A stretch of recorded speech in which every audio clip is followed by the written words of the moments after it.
ఇంతకు ముందుగా ఏవైనా ఎక్కువ అబార్షన్స్ అయినా కానీ, లేకపోతే పిల్లలు సరిగ్గా ఫార్మ్ కాలేదు, మంచి పిల్లలు పుట్టలేదు అని అనుకున్నప్పుడు పీజీటీఏ అనే టెస్ట్ ని, ప్రీ జెనెటిక్ టెస్టింగ్ అనే దాన్ని మనము క్రోమోజోమల్ గా సెలెక్ట్ చేసి స్టడీ చేయడానికి ఇది ఒకటి యూస్ చేస్తాం అనమాట టెక్నిక్ ని.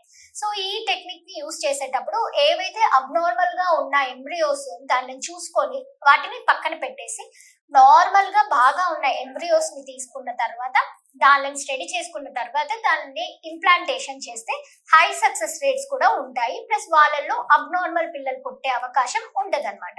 సో నార్మల్ గా ఏంటంటే ఈ ఎంబ్రియోస్ ఫామ్ అయినప్పుడు 10-20% అంటే 10 నుంచి 20% వరకు అబ్నార్మల్ మొజాయిజం ఎంబ్రియోస్ ఫామ్ అయ్యేది ఉంటాయి అనమాట.